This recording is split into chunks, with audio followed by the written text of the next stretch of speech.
So in number 2, you're doing the same thing, but I didn't write out all the steps for you. I do expect you to do the steps, but now you're not going to be walked through the steps necessarily.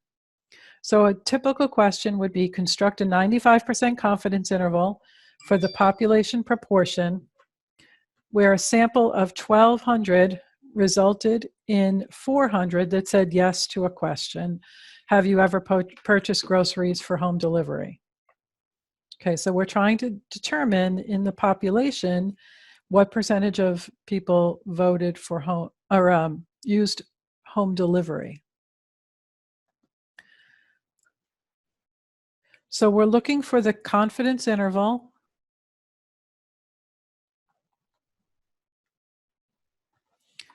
for the proportion. We want a 95% interval, and we have X, or the number satisfied, is 400, and N, which is the number of observations, to be 1,200. So first we need to check initial conditions.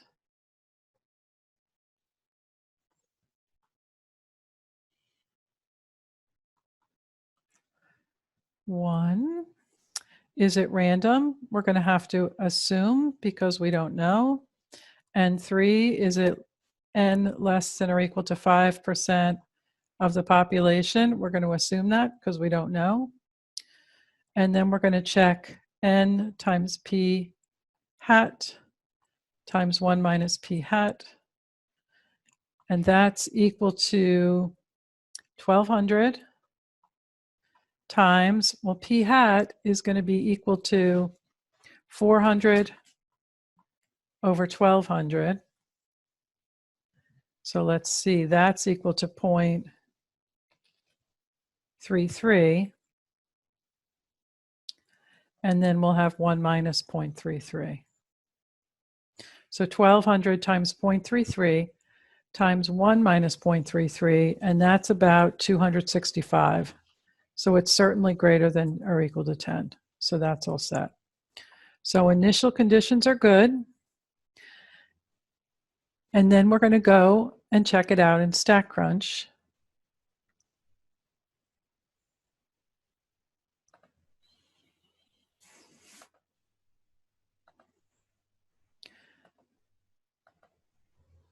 So our number of successes was 400. Our number of observations was 1,200, and they asked for a 95% confidence interval.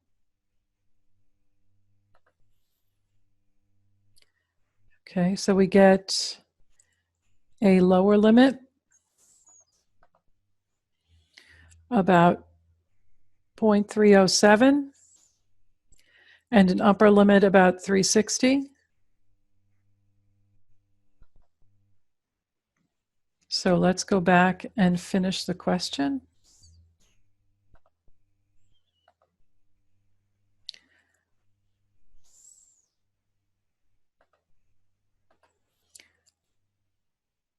So our confidence interval is about 0.307 and about 0.360.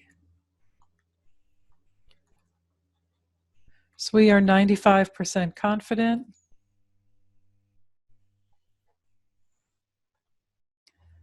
that the population proportion